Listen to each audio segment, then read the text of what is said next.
हर रोज एक नई कहानी देखने के लिए चैनल को सब्सक्राइब करें और बेल आइकन दबाना ना भूलें। सीमा की शादी वैभव से होती है। सीमा की अपने पति से ज्यादा अपनी सास से पटा करती थी, क्योंकि दोनों ही कंजूस और बचत करने वालों में से थी। एक दिन सीमा न्यूज देखती है और उसे मालूम होता है कि 2000 के नोट बंद होने वाले हैं, और ये खबर देखकर वो अपनी सास के पास जाती है और उससे कहती है, माँ जी, आपने सुना? टीवी में बता रहे हैं कि 2000 के नोट ना बंद होने वाले हैं। हाँ बहू, मैंने सुना तो है, लेकिन ना तेरे पास 2000 के नोट हैं, ना मेरे पास। फिर क्या ही करना है इस खबर का हमको। ओह माँ जी, आप भी ना कैसी बातें करती हैं। जब 1000 के नोट बंद हुए थे और मेरी शादी नहीं हुई थी, तो मैं और मेरी फैमिली ने बड़े पैसे कमाए थे। अब भी तो हम कमा सकते हैं ना। पहेली मत बुझा, साफ साफ बता, क्या हम पैसे कैसे कमा सकते हैं इससे? माँ जी, जिन लोगों के पास 2000 के नोट बहुत ज्यादा होंगे ना, हम उनको ठिकाने लगवाने में मदद कर देंगे, या उन पैसों को ना बैंक में जमा करने का कमीशन लेंगे। पैसा ही पैसा होगा माँ जी। और मेरा बेटा तो बैंक में है, अगर वो हमारी मदद करेगा तो हम लाखों छाप सकते हैं, लाखों। जिसके बाद माया और सीमा तरह तरह की स्कीम्स लगाने लगते हैं। और उसके बाद सीमा माया को लेकर अपनी पड़ोसन विमला के घर जाती है, जो कि मोहल्ले में कमेटी डाला करती थी। और उनको देखकर विमला कहती है, क्या बात है माया, अपनी बहू के साथ आज यहाँ कैसे? सास बहू की पलटन यहाँ क्या कर रही है? वो क्या है विमला, हमने सोचा कि जरा आज तेरा थोड़ा भला कर दे तो चले आए। मेरा क्या भला? अच्छे से बताओ, मैं कुछ समझी नहीं। अरे सब जानते हैं कि तू कमेटी का काम करती है और तेरे पास 2-2 हजार के बड़े नोट जमा होंगे। अब तू तो जानती ही है कि 2000 के नोट बंद होने वाले हैं, तो हम सोच रहे थे तुझसे 10% लेकर तेरे नोट बदलवा दें। हाय सच्ची माया, तू तो बड़े काम की निकली। तू कर सकती है क्या ये काम? हाँ हाँ, क्यों नहीं, तू अपने 2000 के सब नोट मुझे दे दे, मैं बदलवा दूंगी। माया ये बोलती है और विमला उसे अपने घर में रखे सब 2000 के नोट निकाल कर दे देती है। ऐसे ही सीमा भी सब दोस्तों से 2-2 हजार के नोट मंगवा लेती है। और जैसे ही वैभव काम से आता है, तो वो देखता है कि दोनों सास बहू बहुत सारे नोट बोरी में भर कर बैठी हैं। और वैभव इतने सारे नोटों को देखकर कहता है, ओ तेरी, ये क्या हो रहा है? माँ सीमा, आप इतना पैसा कहाँ से लाई? कहीं चोरी की क्या? और चोरी किए भी तो 2000 के नोट, जबकि ये बंद होने वाले हैं। अजी, बंद होने वाले हैं तभी तो लाए हैं।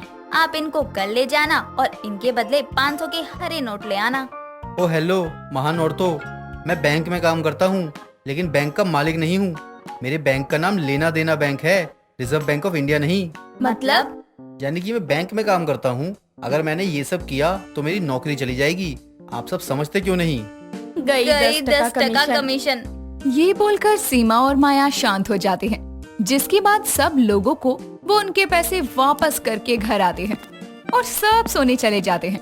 कुछ समय बाद जब सीमा सोई थी, तभी उसके दिमाग में एक और खुराफाती आइडिया आता है और वो सोई हुई माया के कान के पास जाकर कहती है, माँ जी। सीमा को ऐसे इतने करीब देखकर माया डर जाती है और एकदम से उठकर कहती है, हाय राम रे बहू, ये क्या कर रही है? किसी दिन तेरी इसी हरकत की वजह से मोहल्ले में मेरे 13 के लड्डू बटेंगे। माँ जी, एक नई स्कीम है, इसमें 10% नहीं, पूरे 100% हमारे होंगे। जागती आंखों से सपने देख रही है क्या? ऐसा कैसे हो सकता है कि हम पूरे 100% कमा लें? अरे माँ जी, क्यों ना हम नकली नोट ले जाकर किसी से एक्सचेंज कर दे, वो हमको 500 के असली नोट दे देगा और हम वहाँ से भाग जाएंगे। ये तरकीब बहुत अजीब थी, लेकिन पैसे कमाने के लिए बहुत कम दिन बचे थे। माया और सीमा साड़ी पहनकर घूंघट किए, नकली नोटों का बैग लिए कुछ गुंडों के पास जाती हैं और गुंडे उनको 500 से भरा नोटों का बैग देकर भेज देते हैं। लेकिन दोनों सास बहू जब घर आते हैं, तो सीमा खुश होकर नोटों का बैग खोलती है और चिल्लाती है, माँ जी। अरे क्या हो गया, क्यों गला फाड़ रही है? पैसे देखकर पागल हो गई है क्या? माँ जी, इसमें 500 के नोट हैं। हाँ वही होंगे ना, क्योंकि वही तो लेने गए थे। पगला गई है क्या? माँ जी, यहाँ आकर देखो, 500 के नोट तो हैं, लेकिन नए नहीं, पुराने वाले। क्या? माया आकर देखती है तो बैग में 500 के बंद हो चुके पुराने नोट थे। बेचारी दोनों सास बहू ने इतनी मेहनत भी की तो हाथ आया ठन ठन गोपाल। अब थोड़े और दिन बीतते हैं, जिसके बाद दोनों सास बहू अपने घर में रखे हुए सब 2000 के नोटों को वैभव को देकर बदलवा लेती है। लेकिन उन्होंने अब तक कुछ भी कमाया नहीं था और सीमा इसी कोशिश में थी कि उसके दिमाग में कोई तो तरकीब आए। जिसके बाद एक दिन दोनों सास बहू रात का खाना खाकर सैर पर निकले होते हैं। तभी माया के बगल से एक गाड़ी तेज रफ्तार से निकलती है और माया गिर जाती है और उसे ऐसे जाता देखकर सीमा चिल्लाकर कहती है, अबे अंधा है क्या, देख कर नहीं चल सकता था? रुक रुक। सीमा चिल्लाती है लेकिन गाड़ी अपनी रफ्तार में निकल जाती है। जिसके बाद वो थोड़ी दूरी पर रुकती है और एक आदमी उस गाड़ी में से बैग निकालकर रोड पर फेंकता है और सीमा और माया ये देखकर कहती हैं, माँ जी, आपने देखा उस गाड़ी में से किसी ने ना अभी सड़क पर एक बैग फेंका है। हाँ बहू, कहीं कोई लाश तो नहीं? हमको यहाँ से भागना चाहिए। आजकल वो फ्रिज में काट कर डाल रहे हैं ना, क्या पता ऐसी सड़क पर भी फेंक रहे हो। नहीं माँ जी, हमें जाकर देखना चाहिए और पुलिस को बताना चाहिए। सीमा अपनी सास के साथ हिम्मत करके उस जगह पर जाती है जहाँ गाड़ी वाले ने उस बैग को फेंका था। जिसके बाद वो दोनों सास बहू उस बैग को खोल कर देखती हैं, तो उनकी आंखें फटी की फटी रह जाती है। उस बैग में बहुत सारे 2000 के असली नोट थे जो कि बंद होने वाले थे। ये जानने पर गाड़ी वाले ने शायद उन्हें रोड पर फेंका होगा। दोनों सास बहू उन पैसों को लेकर घर आती हैं और हॉल में रखकर हैरानी से घूरने लगती हैं। तभी वैभव भी वहाँ पर आता है और ये सब देखकर कहता है, अरे ये क्या, आप दोनों ने सच में कोई बैंक लूट लिया है क्या? अगर हाँ तब भी 2000 के नोट ही क्यों लूटे, 500 के लूट लेते ना। अजी, ये आपको मजाक का समय लग रहा है क्या? यहाँ हम अपने घर पर इतनी बड़ी मुसीबत लाए हैं और आप मजाक कर रहे हैं। मजाक तो ये है ही, पर मैं ये पूछना चाहता हूँ कि इन 2000 के नोटों की लाश तुम लाए कहाँ से और कैसे? बेटा, हम तो रास्ते से जा रहे थे, प्लान बना रहे थे, कोई गाड़ी से फेंक कर चला गया, हम दोनों सास बहू इसे उठा कर ले आए। वाह वाह, सास बहू की जोड़ी, एक अंधा एक कोड़ी। आप दोनों को कुछ भी रास्ते पर पड़ा मिलेगा तो आप उठा लाओगे क्या, चाहे वो बम हो, लाश हो या 2000 के नोट। वैभव ने ये बोला ही था कि दोनों सास बहू का मुंह उसकी बातें सुनकर उतर जाता है और वो उन दोनों से कहता है, अरे आप जानते भी हो कि नोटबंदी के बाद सरकार ने फिर से 2000 के नोट बंद करने का फैसला लिया है, क्योंकि 2000 के नोट मार्केट में सर्कुलेट नहीं हो रहे थे।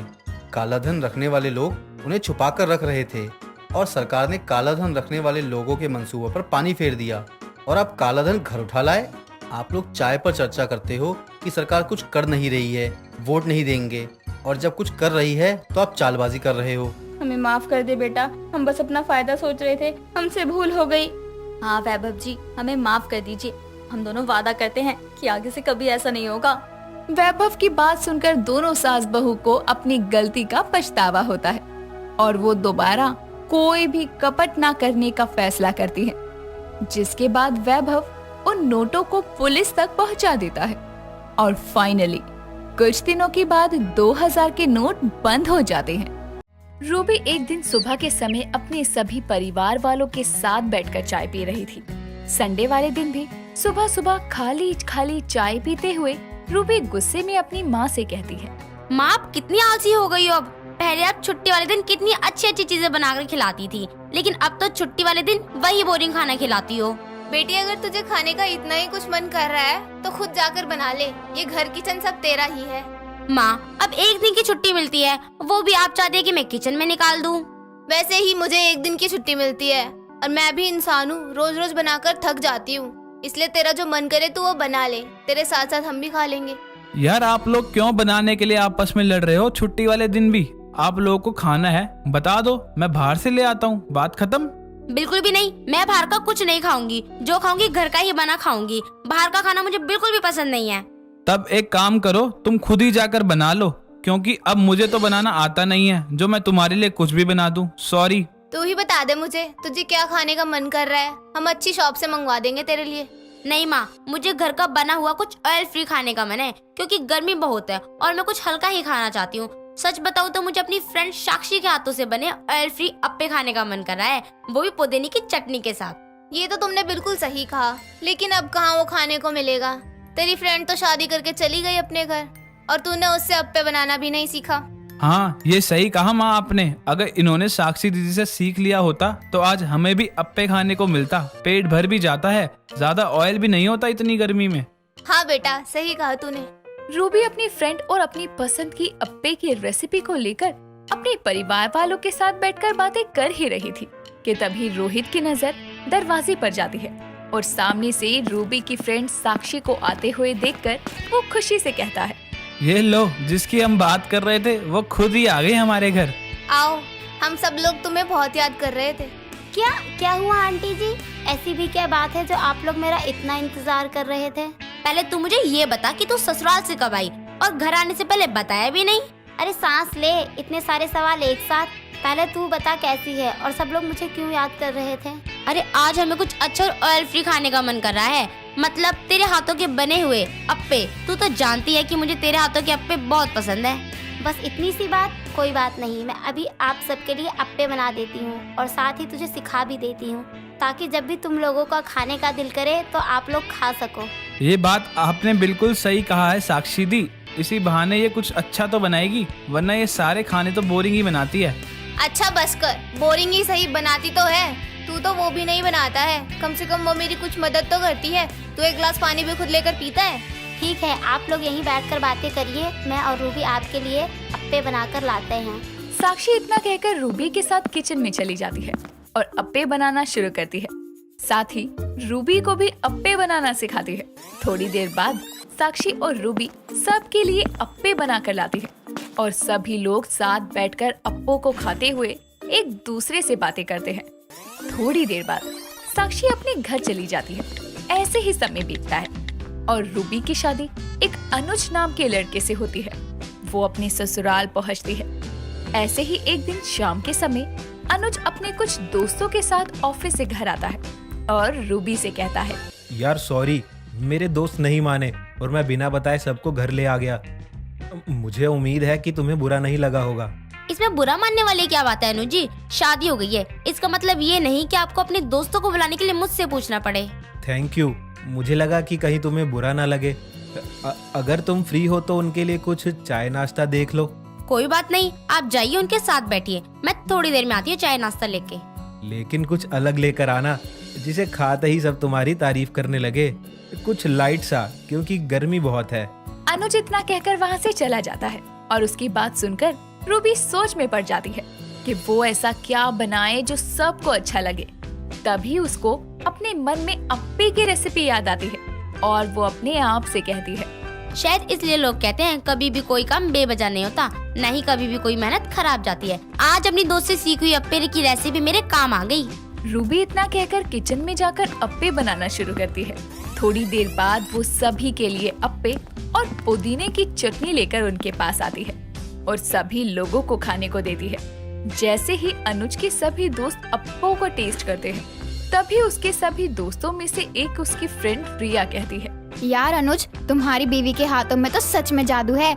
इसने ये क्या बनाया है? सच में बहुत अच्छा बनाया है, मजा आ गया खाकर। वो तो होगा ही, आखिर बीवी किसकी है भाई? बात सही है, जिसकी बीवी को इतना अच्छा खाना बनाना आता हो उसे बाहर खाने की जरूरत ही क्या है।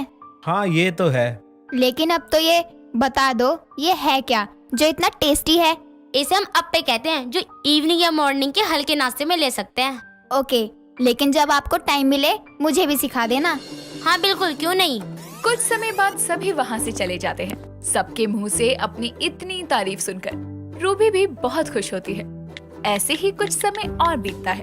रूबी आए दिन अपनी अप्पे की रेसिपी को बनाने लगती है, जिससे उसके घर वाले भी बहुत खुश थे। ऐसे ही एक दिन सुबह के समय सभी लोग हॉल में बैठकर चाय पीने के साथ साथ अप्पे खा रहे थे।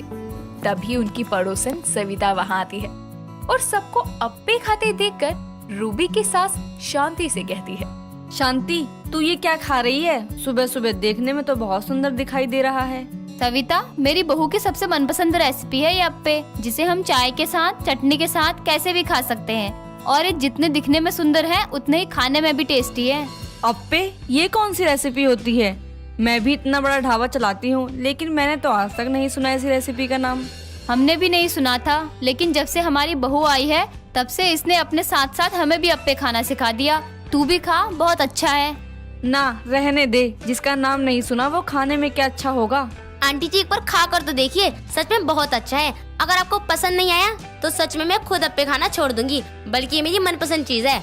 आप खुद ढाबा चलाती है, अच्छे बुरे का टेस्ट आपसे अच्छा कोई नहीं जान सकता। हाँ आंटी, रूबी सही कह रही है, आप एक बार खाकर देखिए। अच्छा ठीक है, अगर मुझे इसका टेस्ट पसंद आया तो मैं तेरी बहू को अपने साथ ढाबे पर काम दे दूंगी और इससे अप्पे की रेसिपी बनाना भी सीखूंगी। ठीक है, हमें मंजूर है। अपनी मनपसंद चीज से अगर वो कमाने भी लगेगी तो इससे अच्छी कोई बात हो ही नहीं सकती। सबको अपना हुनर दिखाने का मौका मिलना चाहिए। ठीक है। इतना कहकर जैसे ही सविता अप्पे को खाती है, उसे उसका टेस्ट बहुत पसंद आता है और वो प्लेट में रखे सारे अप्पे खा लेती है, जिसके बाद वो खुश होकर कहती है, सच में बहू, तेरी ये रेसिपी तो सच में बहुत अच्छी है और यूनिक भी है। लोगों ने इसका नाम भी नहीं सुना होगा।